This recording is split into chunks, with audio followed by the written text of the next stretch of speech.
His Excellency promised the good people of this country we are going to begin the construction of 3 regional hospitals, namely more strength our form Ashanti region a shaky kaka as far the NPP is concerned. Kumasi for man so man to aban. Asenso boache obowa. Yebesha Ghana for yempe change. Here Dr. Mahmoud Bawumia. I don't hate Dr. Mahmoud Bawumia, but I hate his lies. So no nipa NPP did be dia woman ni mu a metro ba de NPP saa kopim se wiase awie beba na me mewu. Yensamanfo nyina kwaba ebiem emra dwumade yesu ya sanso athanase a ensama ekoso e oman Ghana mu yedi ni nyina ebre ayfo eno achi no ye biebie nsem nim na edimu nkomo President His Excellency John Mahama abeto dwase ono the government omo ba besi 3 regional hospitals and send beto dwa no okopiem ewo oti region afa Savannah and one other region abusua womania je papa quick one iberam na ediho nkomo na afi no bibia ay kama eno achi NPP amanyoko no so enkomo bebre ene fi ho ba Dr. Mahmoud Bawumia camp o ma di nkomo bi amasisi amene o kase ensem bebre ene fi ho ba ye be borro ho so na fani ye di nkomo na bibia ay kama enchaye ene be to dwase OSP a special prosecutor ena afi no EC wo boss e be to dwase amanfo petition mampanyi se enka onyi sankrofo yi emfa emfi ho ene nanam so ama Felix Ofosu kwacha babontin aba be din komo bi quick one be wura so na afi no ye din komo de afi ho na bibia ay kama baransa na busua ye be wura sansem nim no asanso boate din sem bia kwa kotodwa ewo Ashanti region ama sisi amene o kasei ensem freche bano soni esesa me ena me katonti yenko na ye di asanso boate nsem ne mra yakoba abucha nsem de achie pa Ashanti region development saying a year from where you sit any other I know so constituent expectations of monona e was unfortunately about one and cause the na mope am free aban mu say o hwe nioma aban ye so far mo strength e wo form wa Ashanti region a shaky kakra as far the NPP is concerned in shaky we sure in shaky and weekend me call radio another station okay e wo Kumasi okay PN me froso no omo bomi sesa na me wie so me kasa mutim yeah omo so manu ho Kumasi for man manu ho so man ko to aba no manu ho asempa na we ka kire wo manu ho na nesa ide yenyina enuhu ni frehefa ene eso petam na okoye yi okoye serve oko no nko kasa that ko Kumasi Jona oye na oti omo ejum foma omo de dollar ne tonioma beton dollar na ye stable kama say omo se nto ade dollar no na office say you artificially manage dollar we say omo se nto ade we call another radio station Angel which is in my constituency me pay free Angel pay no mo gina he no mo big room honso ejom for man na mo tom go out ton oh okay hawkers no no mo say o ma boka o say ento ade na say ejom for the bia we o interview obi a say dwanye o de bi dwanye well but say ya na happy am for the koto ho aba e ba ne sa nti wo aba mu dia asem okay okay yamshia Mr. Right mamu akwaba mejosu am ene nsem ni nyina no ohye baransa na no enkomo asenso boache akwakodi iyemo ho nkomo e no kre wa mamenchi ayahwefo nyina the brighter on say ono aka nsem na edru baby and this time mame mo aye yewura na baso journalist no obi edru baby no obisa ni nyansa question afedo o say ai wo aban mu dia sa tie emma ni dwa na wo si dwa nkoso no ana obi bisa ne se na se ma ne de bia edwa nko yi mfa ma wo mo da bia o mo so mu dwanye fe di asanso bo age se ai eno de so wa ba mu asa ena ba bia asanso bo age koye interview no eye nimpasua so eye bantema ho a enti bantema de ye mfa determine ade o enti sawre wonu na wo hyase ba bia na odi free bana afi kudru ba bia na ko admit so wa ba mu asa. Then back to what you just chip in. Baby, okoye interview no you on one impesua so. And sanya impesua so mpoa a Ashanti region. And the capital city of the Ashanti region, which is Kumasi. The brighter made that sense of watching. A man now begu no ho any dom no say begu no so mo no so man ko to aba no. Okura video each day. Wo me mfiri wo mu nyina ne mfa ntoa ne kosua nse obi ansem. No mo modua se wo man ko to aba na mpa ba kokore no obetimi abo. Na se omoboa na. Wo moboa. Woman na ye the first person woman sorry call polling station hono ekosa like casting one vote. Na se we say no material assassin so boache pese ohu ne ye pa no a ontinsi krom no musa mrante ne mabawa you to know the brighter ye de betima di ten assassin so boache anre ya on be dada ne say ya and I quite remember came make offense so sometime na no mo ye offense so man hene na yie jamana kenten ayi wiafia kenten oto anan monse do na bre e free offense so ba na bofo no ne ade futu kwan saaba e de eba besi eye swame makro kwanum hono ne ade a na papa baako ena na ekoye politics na no mo ye no kanum ena mse afidi abande be ye den se NPP be wi ni afidi papa ne di matam asem akoka sa asem wei e de me maame mpo ase de maame Adam ready dinam se papa ayemi ya se 7 December ye ebe yi no ya to oba no ya me hu wo ya panyin no agimi pa wo ya panyin kwasia I am telling you open market on everywhere se ya to oba no wie na NPP mutumi enya close to 43% kra na bana besreme and it is quite unfortunate sa papa minim ba bi wo bi wo mu de atama sei na no wo mo ye and sa no mo opposition wo mo dada wo ma ya mo hu se NDC aban ne nye ya nkoto aba yanu ye ho enra one video bi so nam social media no so sekageti adwomfo ma ebinom se wo mo no mo so nkoto aba unim sa nkwase asem nyina de efiri ba because ene yenya kema wotimi dwene yenya santimantam so afa wotimi dwene te se kan ne na kosi agemaya na o ma kwan ama lord kwa mu enipa message and this adwomfo ma yanu ye ho nyina ne agina se kinzuba ama kwan ama mo mfa wo no board ye wo mo banchi wo mo nya adro ne bronya ba biscuit no emejira lord kwa ne mfimfi medidwa eno ane yanu ye ho no adro ane yanu ye ho na se ai Ashanti region adwadifo na o so mbuafu no womo no mfa ne se zuba ai km mayo omo mfa ai no omo dwa no amma mesi kwa mu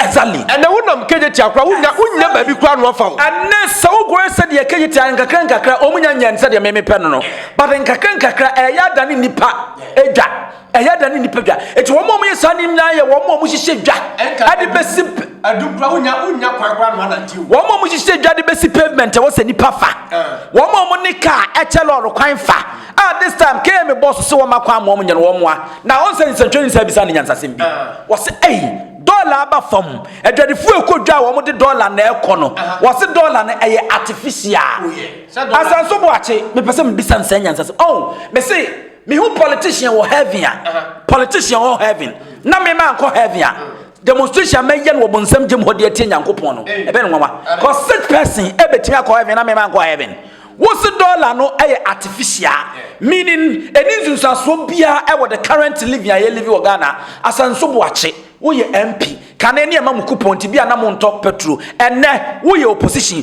auto petrol kane no na say na de feel wo car enne wo de say na feel wo car asanso bo ache kane minim say wo de wo si dan nom ene ade kane na auto cement say and na auto cement say asanso bo ache minim se wudi dwa wo bo yira konhoma kane ne te sei ene ete sei di brata say yantimi ani no kure sei amfa me wa wo betra wo say dollar na ba fom ti ama ne ma ba fom kakra nanso anye se ne yerehwe e wo so ba bia dollar na bedru de nka wo se ne ma ba fom che sa me betra ma bo me nsem dia ma sa asanso bo ache but as educative as you are, as mature as you are, no to me betna mansan radio so any TV so. Etwa tro say ye betna pa hwanyam etwa tro say dollar ni at. Okay, the question is na ya artificial ma dollar ni timi free 17 etimi bedu 11 ya. Ade no ma artificial no mo pen so am free 17 am bedu 11. It seems say NPP ako opposition. Oma we bin see that, but still omunsu nyansa. They are not ready to even learn. And that's why they are ready to besu nyansa say they work no. Eti wo mo tutu mo niam den sesa. Program now they are too silent. So me they are to flight mode cry because nipa bi won mo hadwen. What they say? Omo nyoma du so besu nyansa. Omo nyoma du say ekwan fa so lead wo mo to opposition no. The brighter on betra se no mo plane. We are program here nipa 10 begu ho. Na wo mo no mo around so wo mo amane. Oh, ask yourself.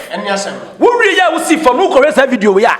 Any problem more 20. It's one more run now no more you money and no more to money amount on so and also what can I say? Say ya no mudi konya 38% no. Only say ya no mudi nya 87 seat and nebeka 86 no. Say ya and so woman re ya Womu di musa na NPP amanyo kole kwa dane QPP ewo Ghana hanom because they are not ready to learn, they are not ready to speak the truth. I'm a floating voter na wote hanom na ene no nim so wono wanya NPP ni wanya NDC ni but NPP pen so e bia o feel ne car 1000 na NDC ba ye nyame adaroma o feel ne car 600 no on ka no kranche na floating voter nto wanya bibi san komo we awudi yi ani artificial wo kan dollar yi floating voter bia tia wo ni buwefu oh yeah. Floating voter bia wanya mfa so wo dollar isu tia ne bofu tie example one card lebi or say sa wote sa wo mo kasa dollar na ye say artificial na ye necessary because onu de o deal with cars or ton cars into a crack cars ba minim ye nuan mo abono ne o mo hwe me ko yi ka sa enne ne de awura ne kan no aye no kro mo me enku enye no kro wo se enne wo kwa duty na first no odi yi ka why na wo sector example bi say eno de aye no kro because first, me find say car gabato car bruche $5,000 ebi your first na be 80,000 but then the $5,000 na ba 55,000 nti wanya mfaso obese nya be 200 million dia ka osika odi be yika no but candidates no so yan kan kire me mfa ya wo mo tika no so onti asema me reading car no boy den me reading na yiwi asema me kan say na me na bra tete so na nso nya bi kakra ne mfa na dan ye ho nya me da me nya obi sika bi wi avo form na nso ya fa na ka dia be bi to bi onso nya wadwo so but unso odi adanse dollar na boa wo ko haba say na see na ya tete ne maso enti asanso boanchi you know all this now betina radio so now be twantra wo expect me abusu apan na me de madwene ye adwuma na metimi dwen na metimi decipher between the truth and the lies no so I should come and support you na mebo asanso boachi aba so say asanso because you bantu am na hye bedwani because you MPP ni because who opposition it was some na wo can be po me mpo ye no kre the brighter obowa me say asanso boachi obowa asanso boachi say obowa what say obowa quick one yenyina we so na fe ne yen fan kwa this video emra na eniji samaba but yenti health minister emra quick one e koba enkomo wachi. And so Mahama Cares has also been allocated an amount of about 2.3 billion. So they are not worse, there are no more promises. These policies are seeing figures allocated to them, and it is not ordinary figures, as we have already demonstrated in the in the case of the National Health Insurance Scheme. We will do prompt releases. In fact, let me put it on record that since the establishment or inception of the National Health Insurance Scheme, no government has been able to pay promptly like we are doing today. No government. No government. Again, infrastructure. We now have 16 regions. And so 6 out of the 16 regions have lived for the past 7 years without any regional hospital. His Excellency promised the good people of this country that he was going to construct 6 regional hospitals in the regions where there are none. Fortunately enough, in 2026 budget, we are going to begin the construction of 3 regional hospitals, namely the Savannah region, the OT region, and the Western North region. And some 600 million Ghana cedis has been allocated to that effect. Budget is health-centered. I mean it, and I know exactly what I'm talking about. In as much as we are constructing new district hospitals and new regional hospitals, His Excellency the President has again directed that no uncompleted health facility will be abandoned. We will continue to pursue La General Hospital, Confanoche Maternity Block, Sewia Regional Hospital, Agenda 111, and all other CHIPS compounds. Don't forget that every district is supposed to construct not less than 2 CHIPS every year, and that would add up to our numbers. Okay, Abusia. The writer. As Minta Akando, on His Excellency John Mahama and in a bay, Wamu Bojuma, and Esemibe Tordano, Savannah region for many aji, 1 year Jaye, Otti region for so many aji, Western of 4 many aji, quick one in room. Eti Ninche Muti, I want to say, Abino, Eddie Opepim Dunsia. 60 million. Eddie Bishim na mantem makomi and San for fly tea, no. Estresso mantem and on the Savannah region, and a Utimantem canene cavuta, and a Western North canene Western region. Sam Mantemi and Sano will be CDF Cancer Regional Hospital. Bibi to say Confanoche, a regional hospital. Bibi to say Okonkaya, sir, will be see no. And Semibe Tordano. Ghana Phobisi, Omu GDA, our His Excellency, John Mahama Muse, or the Oseba your ama hospital see, was see because I Osia dear yo, why you be pay? And to know no Baba that Ghana for. Thank you, may I say, and one I may Ben Wodru, a very nice assertion and crofo, and ya, Eddie Afa John Mahama, and the brighter Yabraba Yabon Sanity, a toda Niema Wojono, say Obuka so baby, Binu obedient, and to me, where you bet me, as to be grand uncle to me, but the Wodi Kai done a dear Diatran crofo Abrabominti, Womu to me, Ekas say, Yenim Sa Anya Sheno, and now 37 military hospital. Oko aye Legon Hospital. It's one Mabeka Sabes a 10-star hotel. And it's one more. And ye ninsano adwuma or yoye. Enti sene de wo no worry kra. So very quarter Oko gina chinyi aye. Dabi if it's why ye be pain. Enti na da bia ni e beto aba ni emu bi ni eka. Se me de no kwasem ni. Se me kwa to aba de ma Dr. Alhaji Mahmood Bawumia pa de. E te se de ma na sumye so no. If it's Dr. Alhaji Mahmood Bawumia eye ensu nyame ye. And krama ye ne ko afum no. Dr. Alhaji Mahmood Bawumia ni din ne ensu nyame ye. Ane ye wo kai de bi wo ho. E te se wo de kai de bi. Anu ensu nyame de ye toto no ma. One real be din na dada o. Se we de nyame din na da so. Timi nkoto aba ma no. But kai de bi ne de ntie wonya kai de bi ne kire se wa ye bi pen.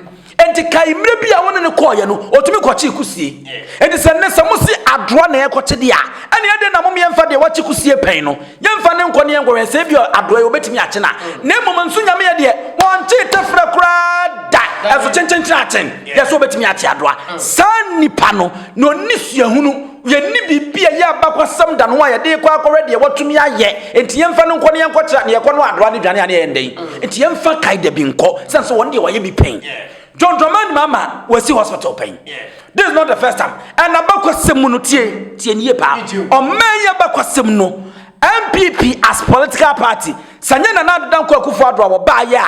Otumi twene ye. So the agenda 111 e ba. Otumi esi bia. Nanka NPP as a political party. Entimi share hospital from the scratch to finish that. Omunye bi da. Kana na dan kwa Akufo-Addo enti ubeke ye mre make cho say sam ni suade hu na dan kwa Akufo-Addo de aba no eye top notch eti me bompa yesen ko betumi ayo because obey the first candidate we lead the NPP abesem babe mampanyini no wotimi adwene ade aso abofom ado asase so asase ato blog from scratch abewie me edin video gumo ye adwuma sa hospital ebi nsi da Sana secondary school ni aka and another kwa Akufo-Addo ebe break his record na anya hwe wo mu systems a ye de ani ehu ye e wo hono and this time no John Mahama wa ye bi pen na mmom futu am de be manini me ka kire na dan kwa Akufo-Addo no wantie say see ebesi agenda 111 de ape ho na support the farm and na uko na uko hwe me ankasa me mpesu aso ade si wona the brighter no kwasem ni ye ga say hospital ni pe kom ni a e ha adwen Then 111 hospitals no yenyen 16 regions ni nyina na yensi be fitting one world class hospitals na any pressure na da Confanoche 37 military hospital and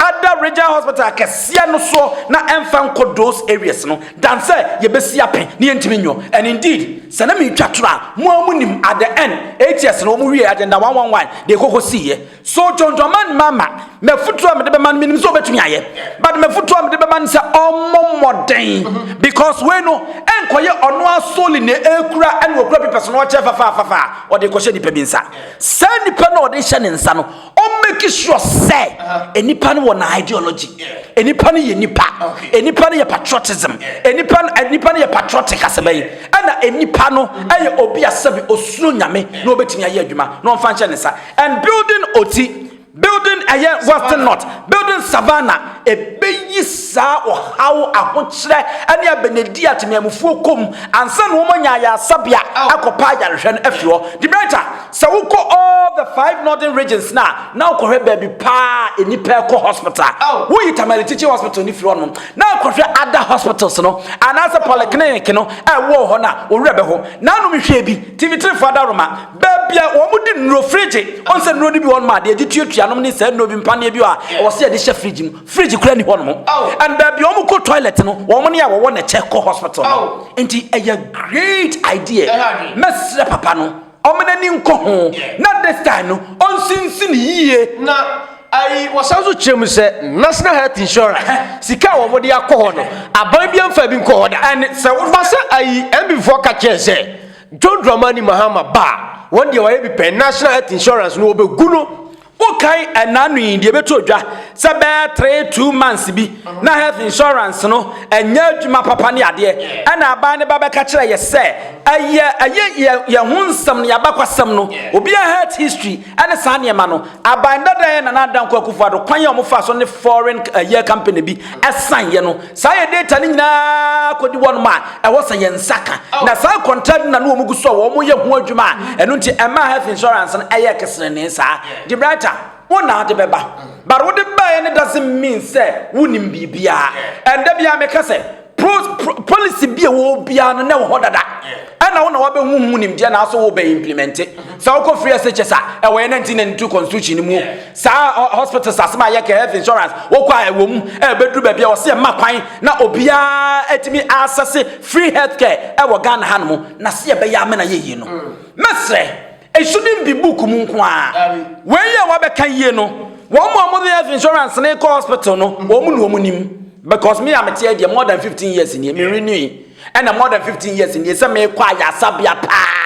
I'm a quadmato no, Yamin no, the Aminsumano no, Minkobi. It's one more crop, one more de conodie, woman in one cadie, woman in one soon so said the already came and answer Yanocre, but pay my checks. And then Yama Aircon, ho ha. First, about 3 months ago, Nemu now have official way aba, now way diabano, and no one said a brasse. I'm out to say, Niema at 2 years, one moncoso, no money near me. Now, ye who as health minister, who now better not watch a milk coffee, which way minimum number, before our Pekran, Opa, or man, the bedi pete, Yamin, into ye when him the better. Okay.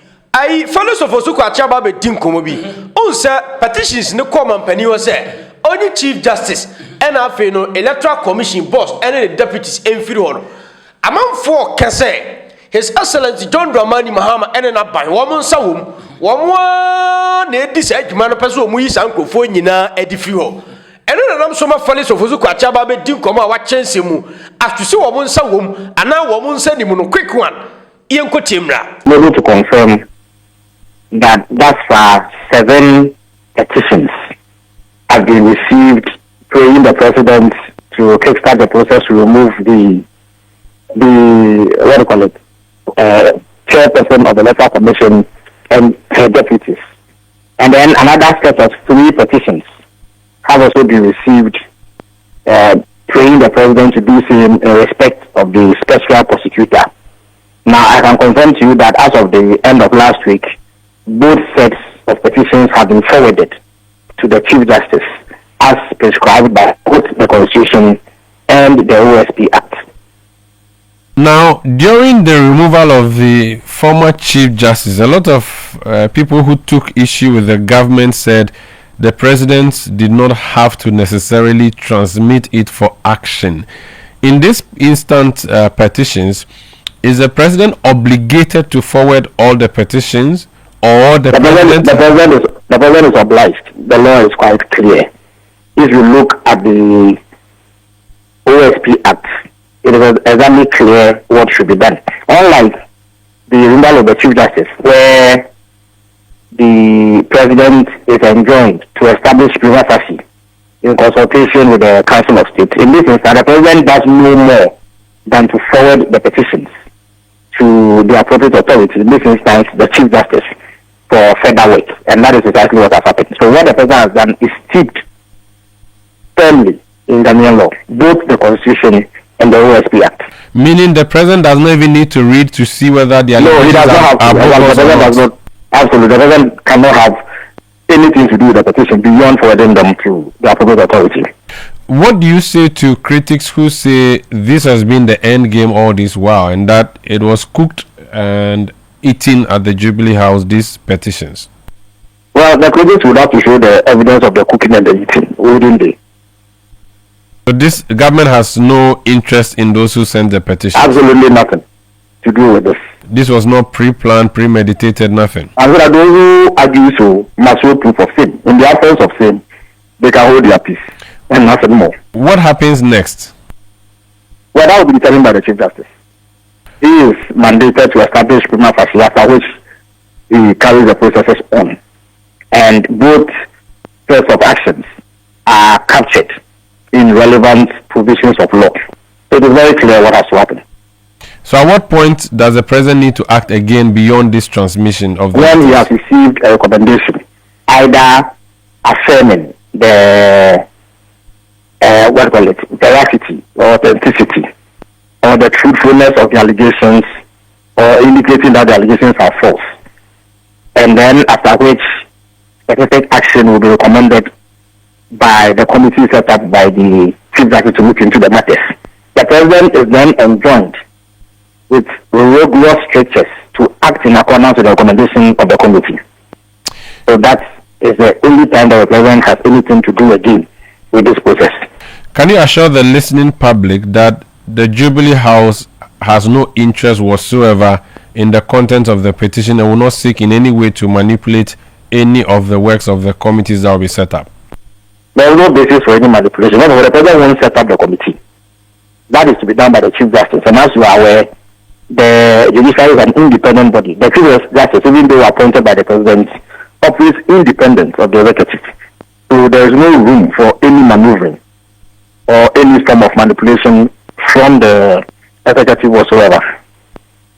Thank you so much for speaking to us.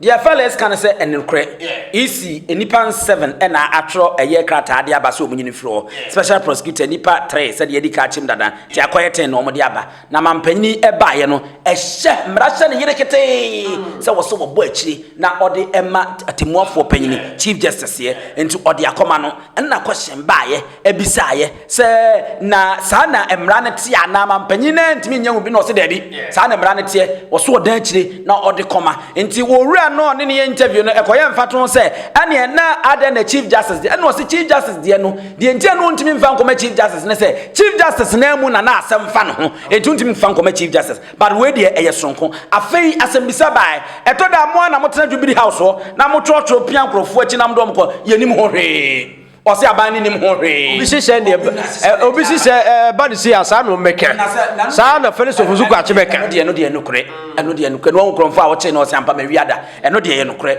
wo mu nim ho hwe eno obi sa se enti efri ha ekono edi ebiem ana osi o de ebiem e baba biem ne se Chief Justice ne wo mo kwata so behwe no ade baba betu twa se enkrofo ye enkrofo nipa bi pese yi wo mu firi we wo mu huson ana de kan se prima facie no ye hu bi bone a e won krata o de baaye ni mo eno de na wo se ye hyase ne edi asem na afi mampanyini o mu si gina ye wo ho no eno no the brighter ye da se sesanche mu naba finally government communication wo mo de aba am ye hu se ampa indeed and so na ye tete na ye ho adwuma no e no kra ampa it me da se officially aba obi si edi aberosa ye Chief Justice afiwo ami e ba be electoral commission asa ikisia jabi OSP afiwo mampanyin na mu kura wa anye ne ye be yin afiwo sa mampanyin na mu wa anye ne ya unsa mampanyin na mu waso afra mo swai so de no kuradie wode me se ana be ya adwuma ade amo oman no enti so amfa no kuradie ne hu so wotwa ntro wodi kata hyehye why boni bi onu mu kretimi yi ni firi abra wonwie n'adwuma na enye chief justice enye electoral commission and to forget about those people no more can minu mienu nkwa na yentimi nyi mfiri hono minu mienu nkwa MP mampanyini ene chief obia ya to abade yi no aba appointing yetimi yi obia provided say wantimi ani 1992 constitution so but minu mienu de yentimi nyi mfiri hono mo e man yi ti obia wo kasa asem ne bia no masua na wo fom e na the political lens na de hye na nie se nipa na yam fom so as chief justice also free ho because chief justice mra nyina da wo boso wontim metana ma ejiri gogo e medi nsem hu electoral commission wona wo to ayirem ade ama all political parties ni hu se wo de ayirem na wo to no wo ye referee wo ba ko nsa hwe football match kra ya bobo ni wie na fifetimi atrase assess ni hu se referee we se de osikodi match no wo ni ni yie obuntanche wo ma ye ntospende no ebi wo kra ye yini free referee no kra ma ni mebwa enti how much more say a whole nation abeto aba na ebi electoral commission ye hu se wo ye gidi gogo e wo mu ya ma ona so nton e be say abato betimi di omamboye e di aba enti forget about those who are saying this na ye hwe fine Chief Justice Nyane Mantem bafo boni we ye first test case mu odin abeto na so ma yehu owura mesre wani die ni awbrase mu fa be se fa ye adwuma no emfatro so wurem na ma me no nson wurem kisi ajabe nson a ka che Ghana fo nya same de behwe ma hu hwe wo de ma aban na aban so hu hwe ni obeyi na dia nson ne ani aban na dili na nso se wo se hwem na wo se bibi wo mu a ansem fata so ye electoral commission ansem fata so ye a special prosecutor na sa wo kasa ansem fata wa wadika kasa ye nyini free ho oh the writer the entire me ye sa session we nyina na say menya hu klata wo motro koye but per me de minim no electoral commission timi mo 3 different figures electoral commission ya to abawie obo 3 different figures a wabon wo ye incompetent wo say adwuma na ye gifiri nsem because be de wu as a doctor akọ you operation na afa abredie no asan no asasan atia no asasan no asan ukum ni pa me ye example de acha wasan ye me brawo enti wo say ne one atia kura asan na wasan na ye mfanye na ye hu say ne esitie enti electoral commission there you have to be very very very careful mention 3 different numbers and as figures as presidential results etimi di oyo ne ba onsem fata ya to aba many more than 15 awuo e wo 2 occasions on sem fata timi de mehu no but ebia na chief justice enipa ewu ye no ne banka ho ni ntino enka no ni nua nka ho nti enka no na yire nka ho nti enka no eto hu sa enya bone ebia na ye bo 3 different figures presidential results no sa ya bafo boni ebia no de hu sa normal because ebia ono a wo ye bi o supreme court no enti wo hu fom so ade a mini problem na emom de memehu ne de bibia no akese ma me wei e wo so sa atena sema 2028 aba ye beto no wo no kohwe so quick one yes ye fra mami bi ama say assess dey am say minim so na akasa no ayi akotia nka ne MP ono ba e no onte brofo ma hye begefio na central for ko bisa no so mo ma me time kakra acha by able I can speak English able no ni able no na ense odise bi atudwa ensem na chi no asema sa si yentie mra Enuanum ni adofo mra ye wo mu yi ye Dr. Mahama Bawumia ye besha Ghana for ye change se Ghana for you yem se we na ye peno na kwasesa no a ena na wo jejireje ye to aba mo obi enipa from for peno na oye popular enye obi akeke ena ye sorry si ye kwoto aba ma no police station for Misramo ye gina press be sorry them ena ye sremo o nyame dimu mamo ma ye nsesa ye nsa na nkofa oyele bia mra yen na ye mo ye ho abro ebasa ye ma eni ye busua ena ye di o mabro Dr. Mahama Bawumia obi anim said the one ama say nie doctor nie Medina chia to the whole Ghana minimini amahu minimidi amati obi a twan yen say ye be doctor ni ade na ba some NPP for ye candidate ye de ni konie na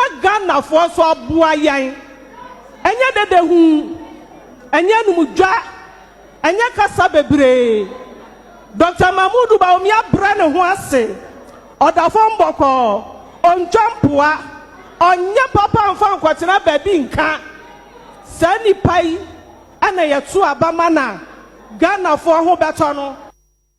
Okay, abusua ambase me bofu no Aden. o se okasa no ase me wusu wo twa ntro bi o se Ghana for MP change na Ghana for MP change anke to abama NDC aban. Okay. Ana okay. So se Ghana for MP change na Ghana for chese obi aye pe no Dr. Mahmoud Bawumia omuko change na Dr. Mahmoud Bawumia se so se Ghana for MP no Mame nchire mu nchire. Say wa wadi ka hu no detect lies from Amase by able. Na de tie ni NPP na nkasa mu no kro mu pe change. NPP mu on pe change. So mu pe change anko man change adubu han. Ko ma na kwanya ma obaabi mu. So mu pe change ko mu aka ma ye hu ye. Se aduru alanche maten so no. Ko ma ansesa no. Ko mu ma na kwanya ma obae. Eto abade ma no. Sa Ghana form pe change said the walk na ka 2016 ki anto abanti John Mahama. Ghana for MP change ya enka nana danko kufuado wa amra sa na wo ba benya. De wo ka nyina ye atro. Ghana form pe change but wo mu change wo no amasei eto abade tia no akotia. Ema wo mu yi candidate fufuro ne di MPP anim. Ghana form pe change but Ghana for akotia wana wo mu sa ato aba ekoyi asomadu. Ama say na wo pebi wo kura de ye pam se kwotran nche me megine nti wantimi an contest ko ma ansesa Ghana for pe change ni ye mpenkwase ya change de atia no o say Ghana for pe change but ye mpenkwase ya change eno ne wan hu amfa anchim eno de na wo se nko di hyem se Ghana for pe change na mo mpenkwase ya change ye mpe change ya emfa nsunsu aso papa bia ma ya brabom ye mpe change ya e de ye bekọ ye chie ye mpe change ye be ya brabom achinsan na ye pense sanya ade ye bekọ animu eno ti Ghana for tenase a wo no dwen ye hunu se 2024 no si ye be change di a ade ne ye mpe change nyansa wo mu ye nkofa enso nyame ye ne enso kai da bia sebe ne mfa na mara eno mo to aba no kutu no mo de ma adwondroma ne mama change all kind no the brighter every records all the aspects, all the sectors. Actually, said Dr. Alhaji Mahmoud Bawumia, ohia change wo no ankasa na brabom. Enya say MPP ne hia change o. Dr. Alhaji Mahmoud Bawumia na ankasa hia change. Oh yeah. For how many weeks in here? Ana ato forcing eco ready budget economy in some ewumu. Why since when na Ghana ha? Dr. Alhaji Mahmoud Bawumia yi ni 208 no.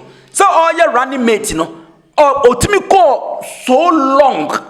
To the sense and one kasamfa economic mother. Mami that instance. You see that? You really budgetary.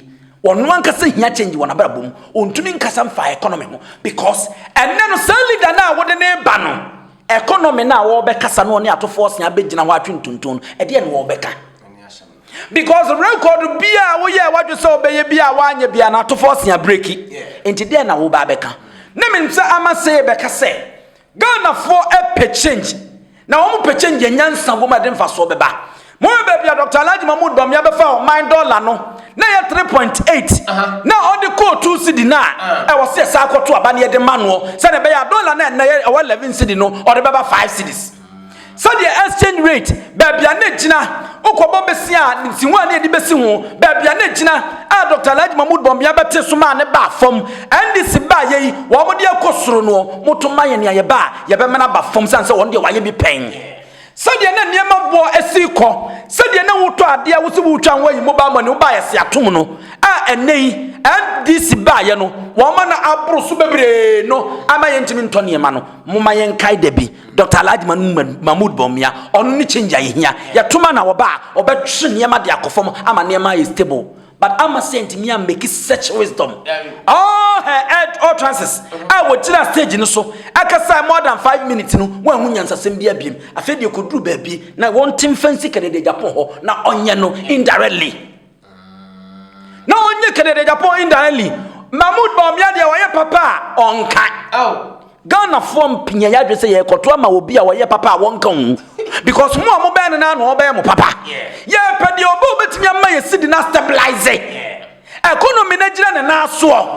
Ye mpa obi a wo twa tro ai o kasa ya no makai komo bi eno a me ne commander mu din komo bi na se what say I drone na Dr. Mahmoud Bawumia e kaso de ba $8,000 every month per center me ma onwie $8,000 every month per center as a trainer say ya won ma sam kram meka se we so kan ho na we kan zim line ho zim line na wo de condom no mu nya Dr. Mahmoud Bawumia mu nya da bi o ono na aye me ka kire o mre bi say Dr. Mahmoud Alhaji Mahmoud Bawumia should be very careful because NPP didn't ya ade bia ware ebedi nanimu aye chronic disease ya ontumi ntu ase da obanuma duro bo biase nyina ebe nhwemu nyina but ontumi ntu ase eno ne chronic lies zipline at $8,000 per month was every center o na se center na se ya makom yensa busumi bia sika ye tua dia ma center bia no zipline na se de fa blood no afa de exercise books nyina condom nyina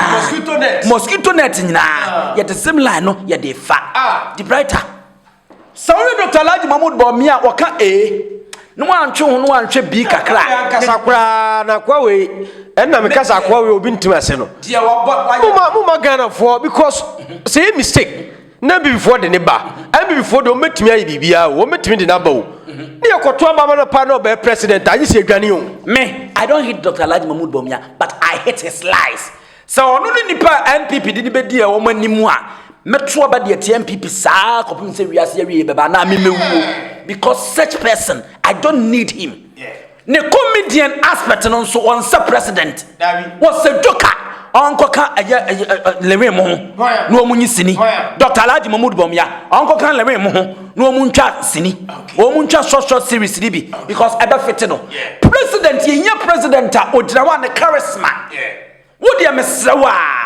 she John Mahama Shadow Ejekum Kofo, Nara Professor Evans Atamas, Nara Flight Lieutenant John Rollins, Empo Nanado Danko Kufa Dumpane Binum Sinatino, Sananam Danko Kufa the general any seriousness and any mood. Now, if I compare Dr. Alhaji Mahmoud Bawumia, nothing about this Mahmoud Bawumia, appetizing, the presidency standard.